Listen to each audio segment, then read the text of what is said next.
Now, for all of Obama's talk on the campaign trail about the importance of protecting whistleblowers, his administration has been the worst and has the worst track record in silencing and prosecuting those he once called to protect.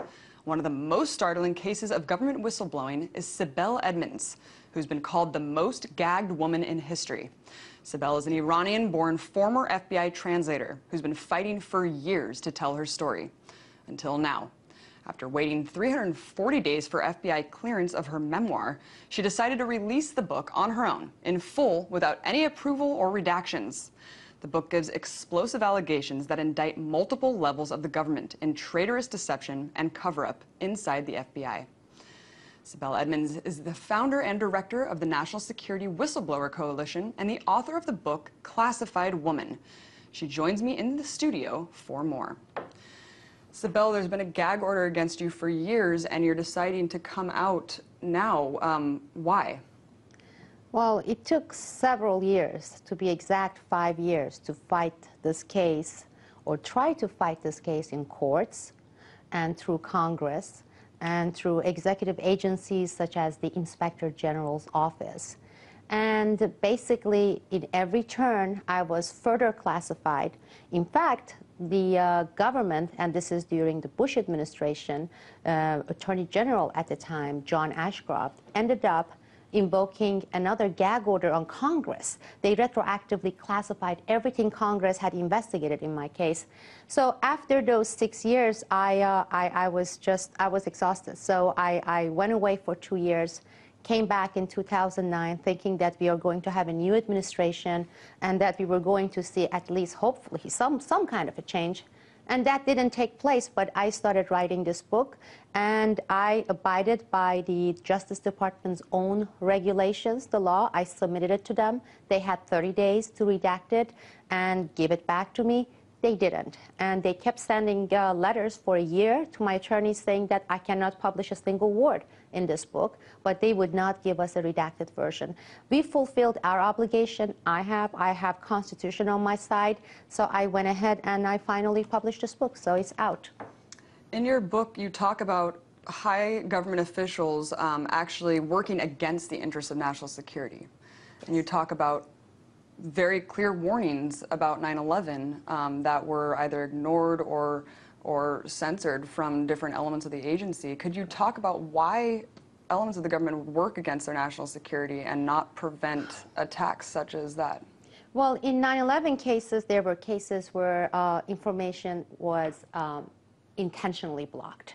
And in some cases, it was a matter of incompetence, but in many cases, it was intentional.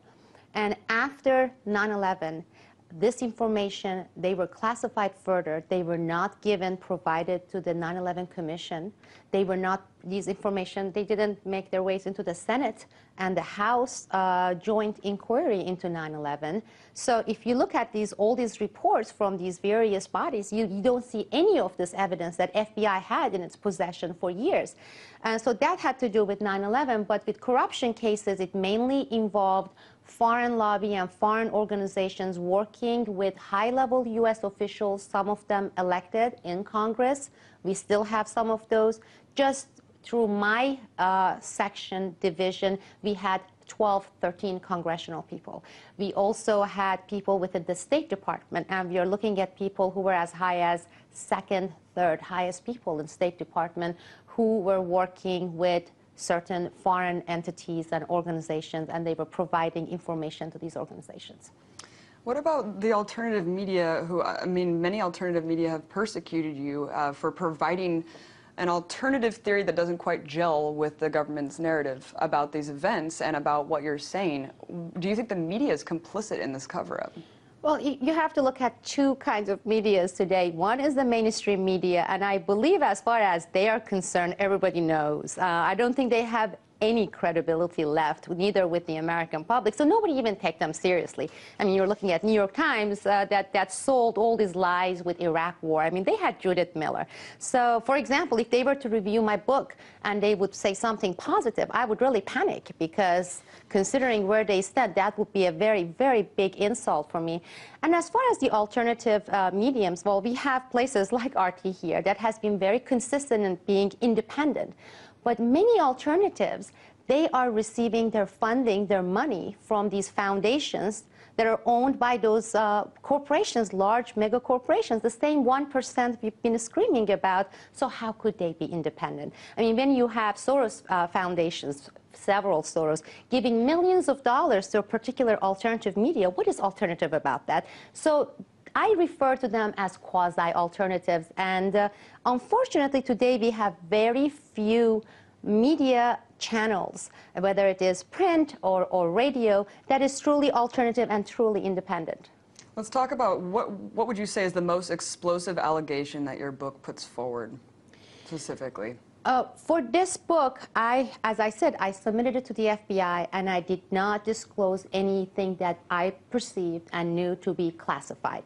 Now, for people who read this book, they know that we have been, for example, cooperating as a country with whom we call terrorists, whether it's bin Laden or bin Laden-related groups. We've been working with them since mid-1990s, okay? And we've been working with them in Central Asia, and this continued even after September 11, 2001.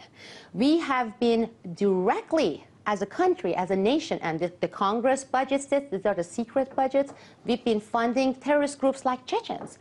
Any kind of activities that have been carried out, the major ones between 1996 and 2001, let's say by major Chechen terrorists, were directly under our order, our funding, our arming, and our direction.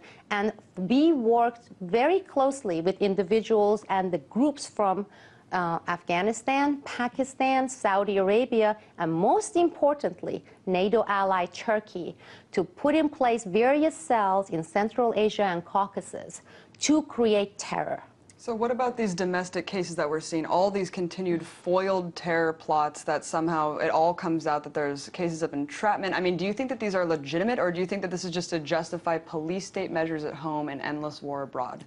It is so hard to tell, as I have said several times, because the media and the government has no credibility. It's hard to judge which one is real, which one is not. But one thing is real, and that is the government needs to keep this fear factor alive. And in order to do that, they have to have these incidents. Otherwise, 9/11 is going to get old, and people are going to say, wait a second. The biggest attacks to our nation, to our Constitution, did not come from some terrorists. It has been coming continually from our own government, because Al-Qaeda can't attack our freedom. They can't attack, if they exist now today, they can't attack our Constitution. The only attack on American people and our Constitution, our liberties, our even a national dignity, whether in terms of in the eyes of the international community or here. When you go to the airport and if you're fondled, this is the nation, this is the government that considers every single citizen a suspect. And they don't have warrant, yet they search you. Well, these attacks are coming and they are being inflicted upon Americans by the United States government, no outsider, whether it's in the south of the border or if it's some kind of imaginary Al-Qaeda in Yemen. Well, let's talk about Al-Qaeda a little bit, and also this recent bin Laden killing. You know, Al-Qaeda is a tactic, and until 9/11, no one really referred to it as an organization. I mean, do you look at the entire war on terror and just say, you know, this is completely fabricated, and what do you think about the bin Laden killing? I mean, there's all these reports of him dying 10 years ago, and really we've been presented no evidence put forward. I think confusion is one of the main objectives that this psyop on people we see here, and that is they create so many of these layers and confusions. Nobody knows what is real, what is, and even the logic doesn't work. And as you said, you brought up a very important point. Within the FBI, we work with files dating back to mid-1990s. There was no unit in the FBI that dealt with Al-Qaeda. Anybody who claims that, those people are liars, because they had units called Mujahideen. Well, Mujahideen, while FBI were conducting some investigations, two other branches of our executive branch, and that is the State Department and the CIA, starting from 1995, were closely working with these people. In fact, they were using NATO planes to bring these entities from Afghanistan, from Saudi Arabia, from various places in Central Asia into Turkey, and Turkey is a NATO country. They were given Turkish passports, and they were being sent to Bosnia. So how could they have units chasing Al-Qaeda when Al-Qaeda was our biggest partner, and it was not called Al-Qaeda? They refer to them as our allies, Mujahideens. It is very interesting, and like you said, working with bin Laden and very closely with these organizations before and after 9/11. That was Sibel Edmonds, founder and director of the National Security Whistleblower Coalition and the author of the book Classified Woman.